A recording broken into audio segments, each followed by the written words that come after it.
Hello friends, आप सभी का स्वागत है स्टडी कवर क्लासेस में। तो आज की इस वीडियो में हम लोग संसदीय शासन प्रणाली, शासन व्यवस्था, आप लोग क्लास 8 का जो है सो चैप्टर 3 का हम लोग नागरिक शास्त्र का एमसीक्यू टाइप क्वेश्चन कंप्लीट करने वाले हैं। तो बने रहिए एंड तक। और अगर यदि चैनल पर नए हैं तो चैनल को सब्सक्राइब कर लें। चलिए क्वेश्चन नंबर 1 से हम लोग स्टार्ट करते हैं। लोकप्रिय सदन किसे कहा जाता है? तो लोकप्रिय सदन जो कहा जाता है वो लोकसभा कहा जाता है। ठीक, इसको याद कैसे रहेंगे? लॉ से लोक, लॉ से लोकसभा, यहाँ पे भी लोक और यहाँ से भी लोक। ठीक, चलिए नेक्स्ट हमारा क्वेश्चन 2 नंबर में है कि संयुक्त राज्य अमेरिका में कैसी शासन प्रणाली है? संसदीय, अध्यक्षात्मक। तो वहाँ पे किस तरह का है? अध्यक्षतात्मक है। हमारे यहाँ जैसे संसदीय प्रणाली है वैसा नहीं है। ठीक, चलिए नेक्स्ट हमारा है क्वेश्चन नंबर 3 में कि लोकसभा में अनुसूचित जाति के लिए कितने सीटें आरक्षित है? तो कितना है टोटल? 84 सीटें।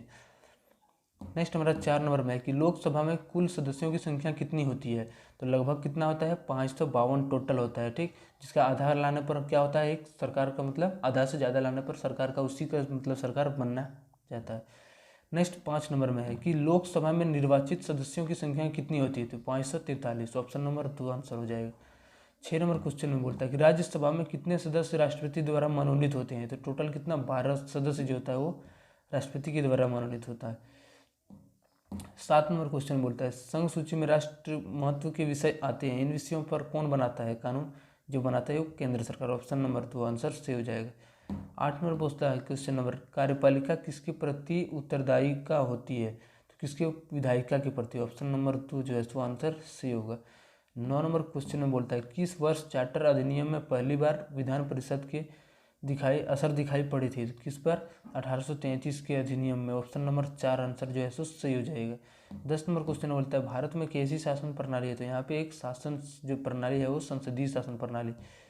चलिए नेक्स्ट हमारा 11 नंबर क्वेश्चन में है कि झारखंड विधानसभा का चुनाव कितने वर्षों के बाद होता है? विधानसभा का जो चुनाव होता है वो 5 वर्षों के बाद होता है।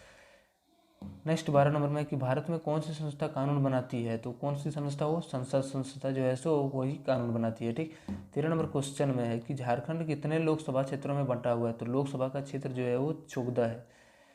नेक्स्ट हमारा है कि स्वतंत्र भारत में प्रथम आम चुनाव कब हुआ था? 1952 ईस्वी को। नेक्स्ट हमारा 15 में है कि लोकसभा का चुनाव कितने वर्षों के बाद होता है? लोकसभा का जो चुनाव होता है वो भी 5 वर्ष के बाद होता है। झारखंड के उत्तर में कौन सा राज्य है? तो उत्तर में कौन सा हो जाता है? बिहार हो जाता है। दक्षिण में आपका जो है सो कौन सा हो जाता है? उड़ीसा हो जाता है। ठीक, चलिए नेक्स्ट हमारा 17 में है कि लोकसभा की बैठकों की अध्यक्षता कौन करता है? तो जो करता है, कौन करता है? वो लोकसभा अध्यक्ष ही करता है। ऑप्शन नंबर 1 आपका जो है सो 3 नंबर आपका सही आंसर हो जाएगा। नेक्स्ट हमारा किसकी स्वीकृति के बाद विधेयक कानून बन जाता है? किसकी स्वीकृति मिलने के बाद जो है सो कानून पास हो जाता है? राष्ट्रपति के सहमति से बन जाता है। ऑप्शन नंबर आपका 2 जो है सो आंसर सी होगा। 19 नंबर क्वेश्चन में बोलता है कि झारखंड में अनुसूचित जनजाति के लिए लोकसभा की कितने सीटें आरक्षित है? झारखंड में अनुसूचित जनजाति के लिए लोकसभा की टोटल कितना? 5 आपका सीट जो है सो आरक्षित है। ऑप्शन नंबर 1 आपका आंसर हो जाएगा।